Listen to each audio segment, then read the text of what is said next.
They told you the world was fair, that if you worked hard, stayed honest, and followed the rules, you'd make it. They called it meritocracy, the grand illusion that effort equals reward. But Machiavelli would laugh. He'd tell you that merit is a myth built by those who already won, and the rules were never written for you to escape. They were designed so you'd stay chasing forever, one step behind the prize that keeps you obedient. You see, the system doesn't fear your poverty. It depends on it. Poverty is the engine that keeps the machine running, the invisible chain that binds your ambition to someone else's profit. Every paycheck, every tax, every loan, every subscription, they aren't just transactions. They are tethers, each one designed to keep you busy, surviving instead of building. And the moment you mistake survival for success, they've won. They call it economic freedom, but freedom that must be purchased is not freedom. It's a lease. You rent your comfort, your attention, your dignity, and when the payment stops, so does your value. The banks don't care about your dreams. The corporations don't care about your passion. They care about one thing: predictability. As long as they can predict your behavior, they can harvest your time. Because the poor don't lose money. They lose hours. They lose energy. They lose silence. Machiavelli understood this centuries ago. He saw how power doesn't just rule through violence, it rules through dependency. When people depend on you for their livelihood, you don't need soldiers. You have silence. You have compliance. That's why the world you live in doesn't need chains. It only needs comfort just enough to keep you docile, just enough to make you afraid of losing what little you have. They don't want you starving. Starving people revolt. They want you fed, entertained, distracted, chasing false victories that keep you from seeing who benefits. The modern world perfected this manipulation. They replaced kings with corporations, knights with algorithms, loyalty with convenience. And they taught you to worship productivity as if your worth depended on your output. You trade your life for digits on a screen, then trade those digits for things that numb the pain of the trade itself. That's not progress. That's elegant servitude. But here's the truth. The rich never say out loud, you don't get rich by working harder. You get rich by escaping the frame that rewards obedience. The world was built to keep you poor because poverty is predictable. A poor man dreams of escape. A rich man dreams of control. And control only exists when the majority stays dreaming. That's why the system doesn't just take your labor, it takes your imagination. It makes you think small, compete with your peers, and fear the unknown. It convinces you that the safest path is the one everyone walks, the very path that leads nowhere new.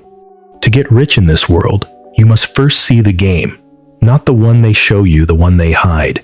You must see how wealth isn't created in offices, but in influence. Not by trading hours for dollars, but by controlling the structures that decide who trades and who profits. The system doesn't reward effort, it rewards position. And those who understand this, stop asking how to earn more and start asking how to own more. Ownership is the first rebellion. The moment you stop renting your life, your labor, your attention, your purpose, you become dangerous. Because a man who doesn't need approval can't be manipulated. A woman who doesn't crave validation can't be sold to. The rich don't buy freedom. They build systems that make others buy it from them. They don't need to win every battle. They own the arena where battles are fought. But how do you see what was designed to be invisible? You start by questioning comfort.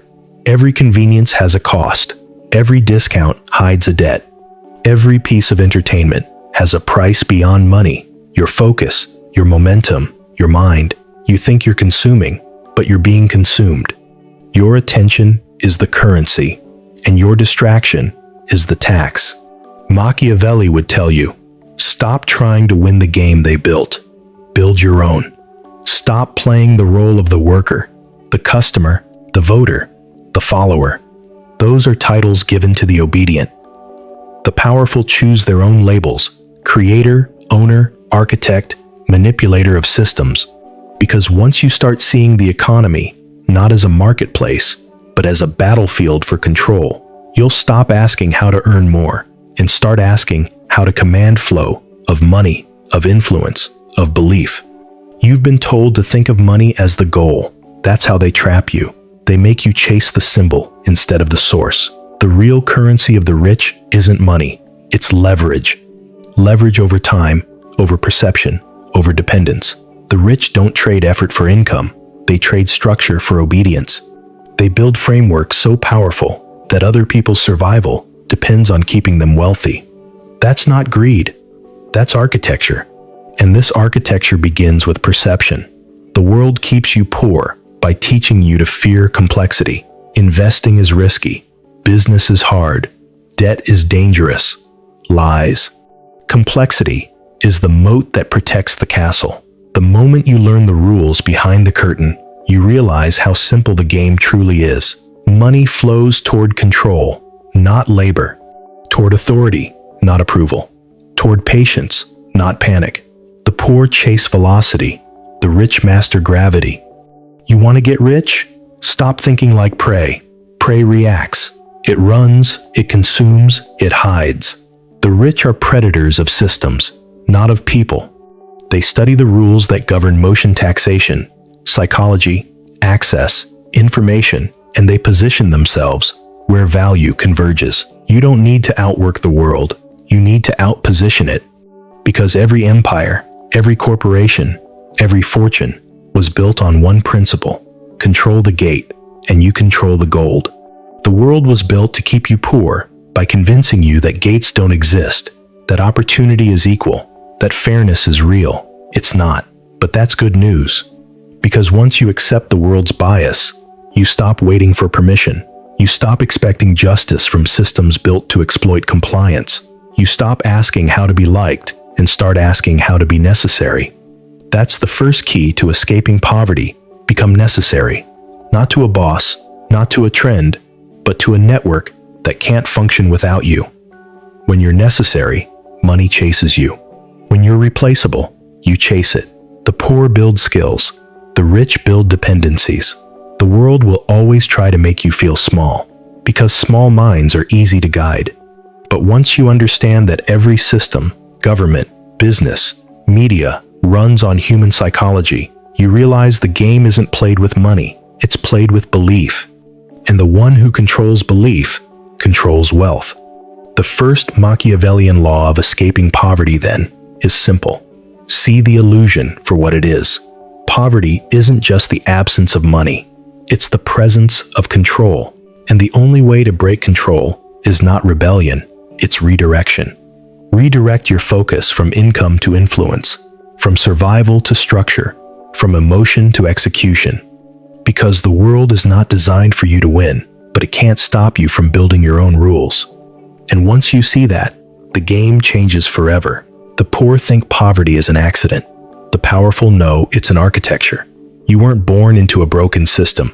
You were born into a perfectly functioning one, designed not to liberate you, but to use you. Poverty isn't chaos. It's order disguised as struggle.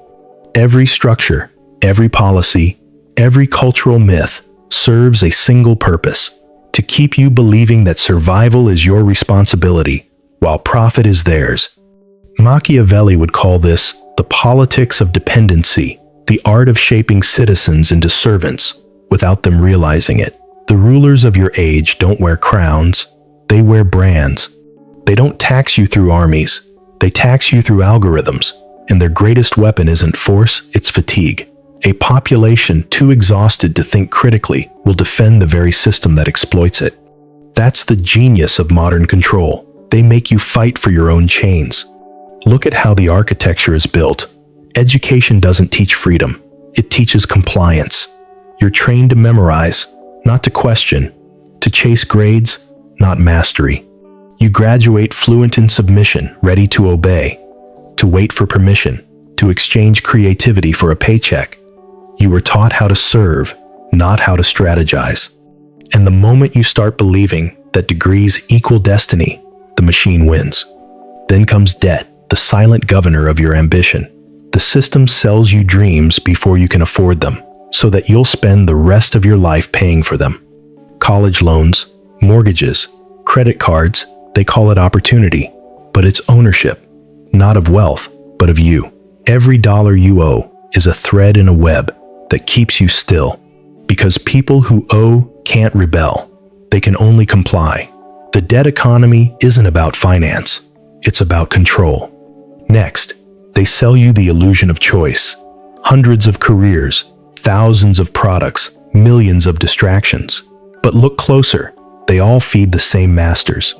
Whether you buy luxury or cheap, invest or consume, your money flows upward, never sideways. The pyramid remains intact because it's hidden behind the illusion of diversity. The trick isn't to limit your options. It's to flood you with so many meaningless ones that you forget which direction power moves. And while you chase convenience, they harvest your data, your habits, fears, impulses. Every click is a confession. Every scroll is a map of your desires. The powerful no longer need to guess what motivates you. They've quantified your mind, and once they own your attention, they own your decisions. Poverty, in this sense, is no longer about lacking money. It's about lacking sovereignty over what you believe, what you buy, and who you become. Machiavelli warned that the greatest form of tyranny is the one that feels voluntary. The modern world perfected that principle. They turned servitude into aspiration. The poor now worship the very idols that exploit them. Influencers, celebrities, brands, institutions. You're told to believe in the system, to trust the market, to work for stability. But stability is the lie that keeps you docile. True wealth doesn't live in stability. It lives in leverage, the ability to pivot when others panic, to move when others wait. So, how does one break free from an architecture this vast, this invisible? By learning to think like its architect. You cannot defeat a system you don't understand. You must study its design, its incentives, its psychology. The rich aren't magicians, they're mechanics. They know where the pressure points are: taxation, regulation, information, and fear. They don't avoid the rules. They bend them until the rules serve them. The poor look for permission. The powerful look for loopholes. Understand this. Laws were not written to protect freedom.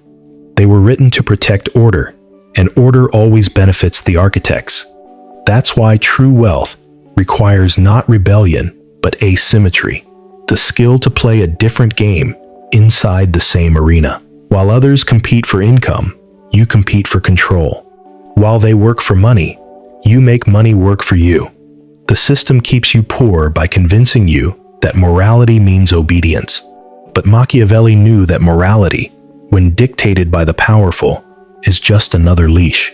You've been told that greed is evil, but the real evil is ignorance. The poor aren't punished for lacking money.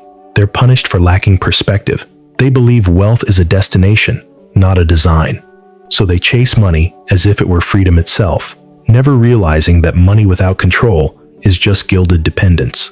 That's why the first step toward wealth isn't income, it's insight, the ability to see who profits from your ignorance.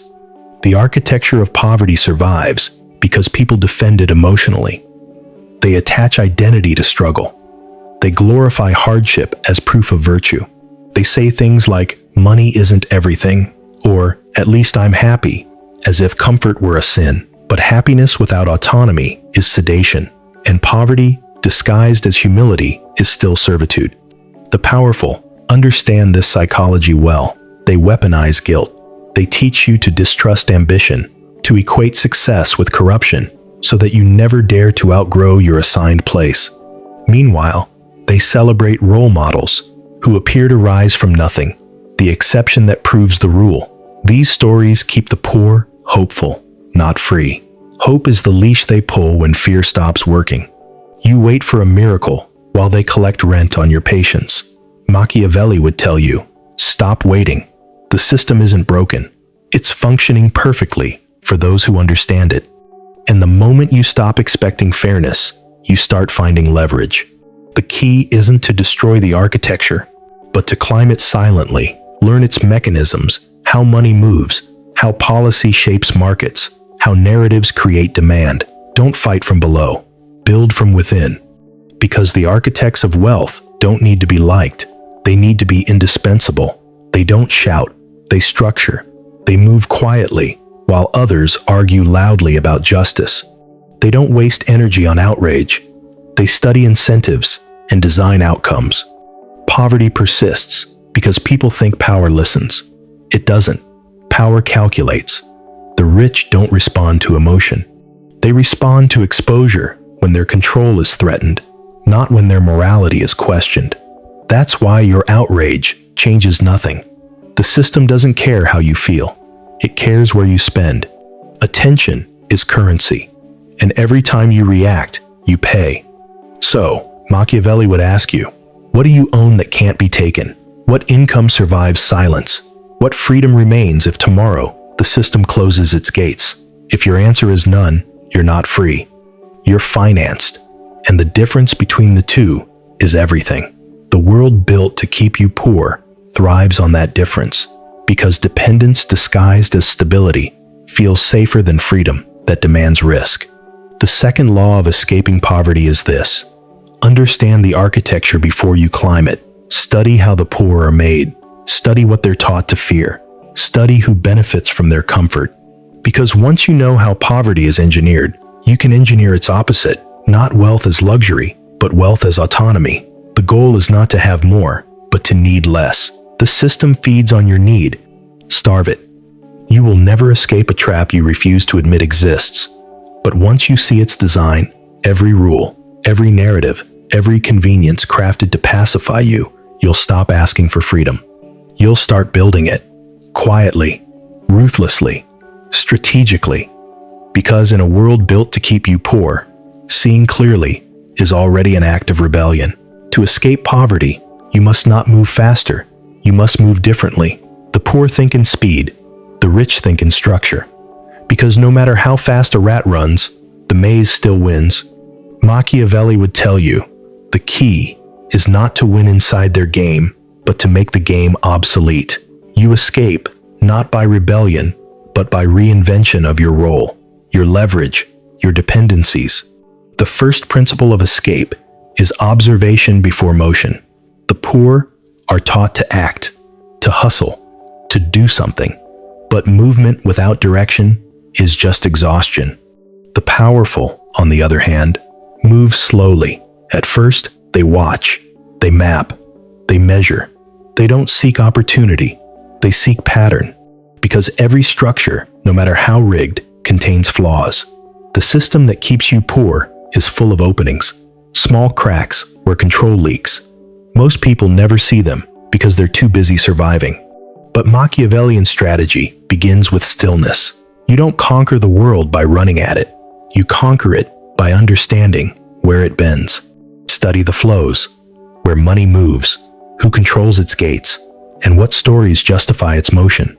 Once you see those flows, you'll understand the first rule of power value doesn't exist until someone believes it does. Gold was just metal until kings said otherwise. Paper was worthless until governments promised it meant something. Belief is the original currency, and the rich have always been its mint. To escape poverty, you must learn to create belief in your product, your skill, your narrative. The poor sell labor. The rich sell conviction.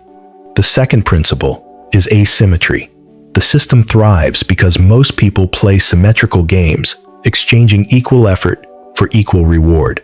But wealth is born from imbalance. You must create situations where a small effort compounds infinitely, where your work detaches from time. This is the essence of leverage. A book, a code, a brand, an asset, something that keeps producing long after you've stopped touching it. The poor chase hourly pay. The rich build timeless engines.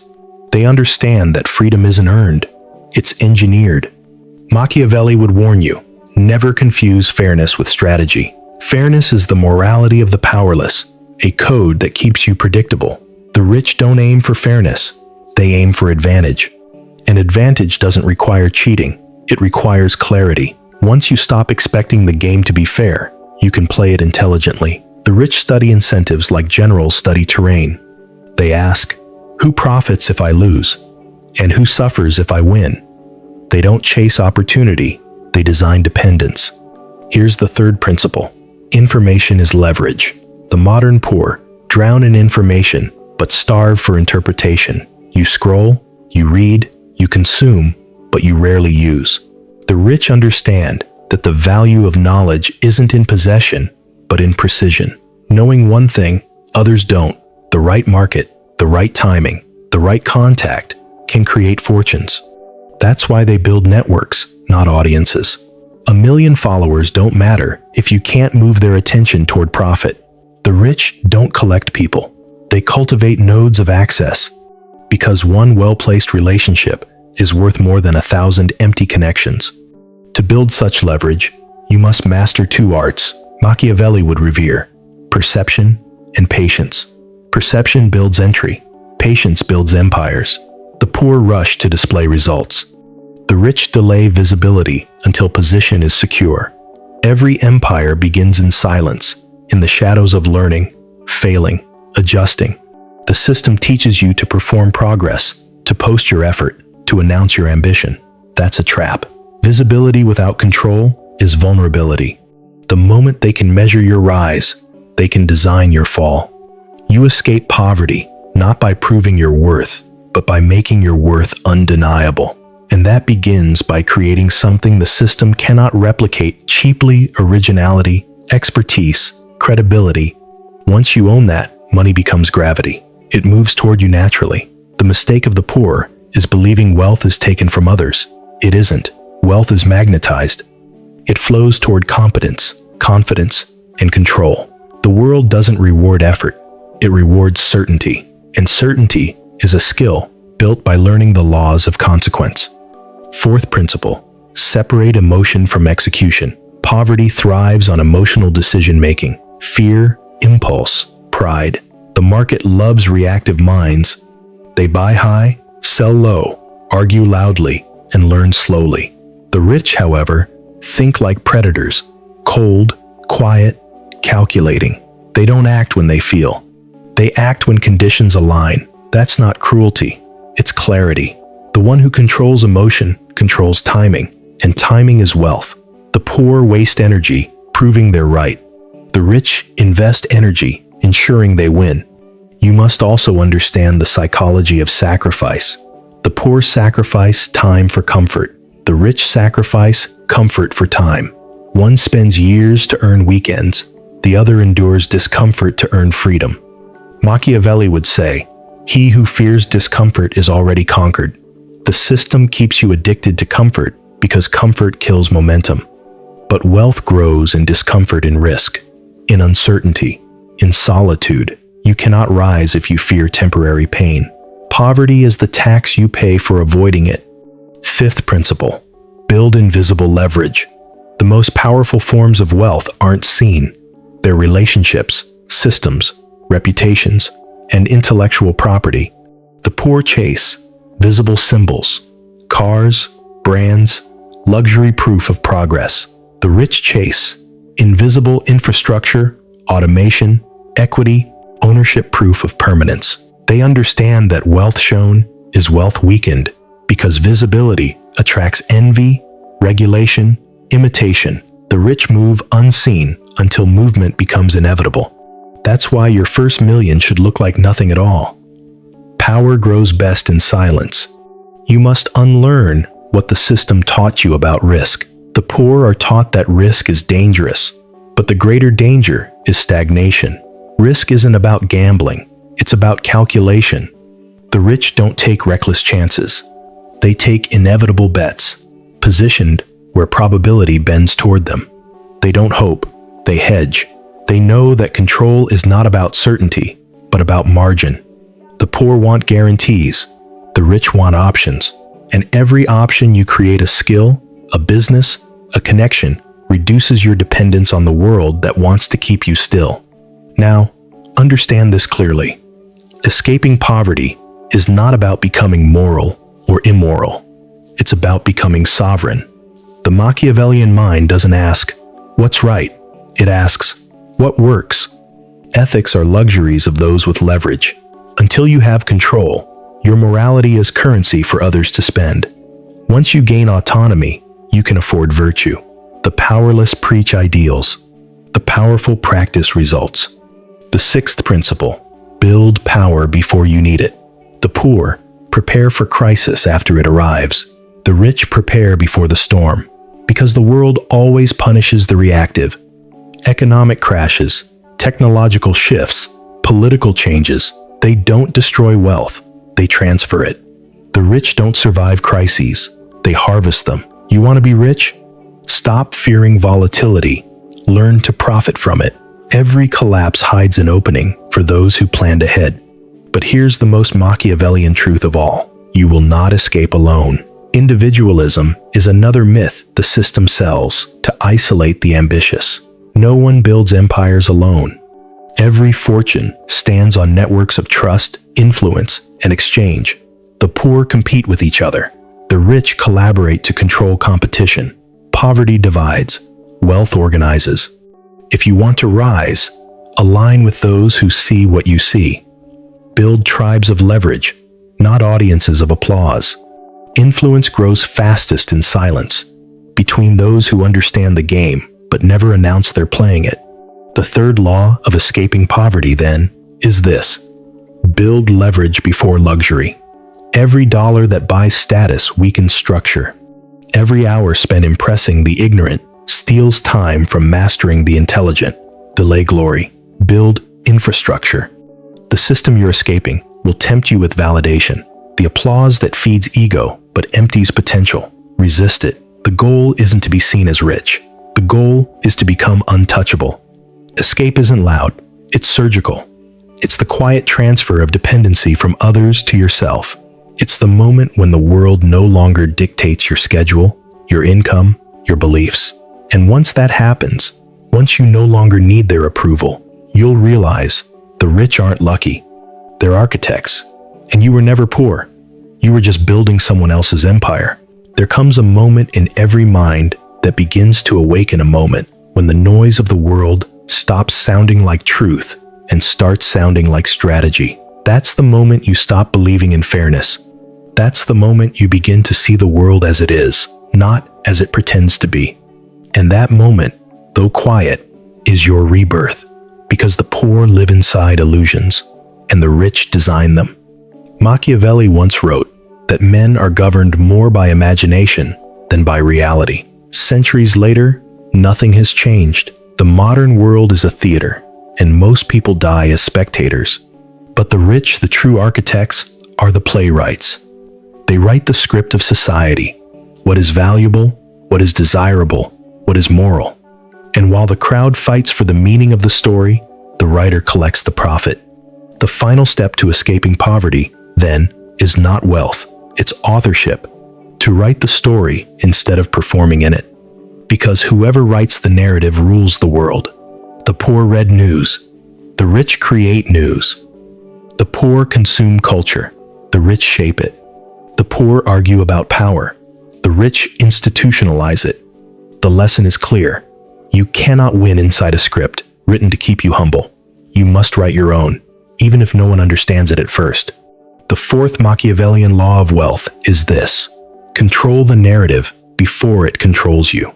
Every empire begins with an idea, a belief repeated until it becomes inevitable. That's how religions, governments, corporations, and currencies are born. The rich don't need armies to rule. They need narratives that self-replicate. Because once belief takes root, it polices itself. The world keeps you poor by selling you stories that keep you obedient. Money doesn't buy happiness. Hard work always pays off. Good things come to those who wait. These aren't moral lessons. They're tranquilizers. They keep you moral enough to obey, patient enough to stay, and tired enough to stop asking why the game never ends. To get rich, you must replace those scripts with your own. Write your own principles, your own commandments. For example, 1. Wealth is not what I have, it's what I control. 2. Time is the only real currency. 3. Emotion is a weapon. Use it. Don't be used by it. 4. Attention is value. Attention must flow toward me, not away. 5. Morality is chosen, not inherited. 6. Freedom requires structure. 7. Silence is strategy. 8. Dependence is death. These are not rules of greed. They are rules of awareness. Because once you see the invisible game, the game of perception, leverage, and control, the illusions dissolve. You no longer chase comfort. You chase capacity. You no longer seek approval. You seek authority. And that shift is the birth of sovereignty. The world fears sovereign minds. A sovereign mind cannot be bought with convenience or scared with chaos. It doesn't need validation because it sees beyond the applause. It doesn't need equality because it builds its own hierarchy. That's the Machiavellian spirit reborn. Not evil, not cruel, but clear. You will notice something as you rise. The system will try to seduce you back into it. It will offer you symbols, fame, comfort, recognition to distract you from control. It will make you think you've made it just when you're beginning to. That's the final test. The powerful don't lose to enemies, they lose to comfort. The fortress falls not to invasion, but to indulgence. Never forget that. The moment you relax, you return to servitude. So guard your discipline like a king guards his crown. Protect your focus as if it were gold, because it is. Machiavelli would remind you, power isn't sustained by strength, but by perception. Once others believe you have it, they will reinforce it themselves. That's why you must build an aura, not of arrogance, but inevitability. Speak less, execute more, appear calm when others panic. Make decisions with precision, not emotion. The world follows those who seem to need nothing. That's the paradox of power. The less you chase, the more you attract. Here lies the fifth and final law of escaping poverty. Build systems that make freedom permanent. Freedom that depends on your energy isn't freedom, it's temporary power. True wealth is a structure that sustains itself, assets that produce, networks that amplify, habits that multiply. You must build layers of autonomy, financial, intellectual, emotional. The goal is not to escape once, but to never return. Build systems that outlive fatigue. That's why the rich invest in automation, equity, and ownership. They design mechanisms that work while they rest, because the real currency of the elite isn't money, it's continuity. The poor earn money once, the rich make it cycle. The poor buy liabilities to prove progress. The rich buy assets to preserve momentum. And here's the cruel beauty of it. The system that keeps you poor also provides the tools to escape. Every institution, school, corporation, government teaches you how it works. If you pay attention to its incentives, you can't destroy it, but you can extract from it. Every job is a classroom. Every mistake is tuition. The poor waste pain, the rich study it. The poor react to power, the rich reverse engineer it. But remember, strategy without character is corruption. Character without strategy is tragedy. The Machiavellian path demands both. You must learn to wield clarity without losing humanity. Power without principle collapses. Principle without power starves. The art lies in balance. Cold analysis, warm execution. Ruthlessness toward systems, mercy toward individuals. Because the purpose of wealth is not domination. It's autonomy, the right to live without fear, without dependence, without compromise. You will not be understood. You will be judged for refusing mediocrity, envied for refusing comfort. That's inevitable. But Machiavelli would tell you, it is better to be feared for your clarity than loved for your confusion. The world doesn't respect the moral, it respects the effective. And effectiveness, when wielded wisely, becomes its own morality. As you rise, teach others who can see. Not everyone deserves the map. Most will use it to find new cages. But those who understand, who hunger for sovereignty, should be armed with it. That's how legacy begins. Not through fame, but through replication. The powerful reproduce power. The poor reproduce dependence. Teach structure, not sympathy. Build successors, not followers. That's immortality. In the end, escaping poverty is not about owning more, but about owning yourself. It's the transformation from laborer to architect, from servant to strategist, from believer to creator. The poor wait for miracles, the rich manufacture them. And you, if you have reached this far, if you can see the invisible architecture, you are no longer prey. You are becoming principle. So, write your own code, build your own economy, command your own time, because the world is not evil, it's indifferent, and indifference rewards only those who command direction. Machiavelli's wisdom was never cruelty, it was clarity. He understood that power is not about oppression, but about orchestration. And in the orchestra of modern life, you have two choices.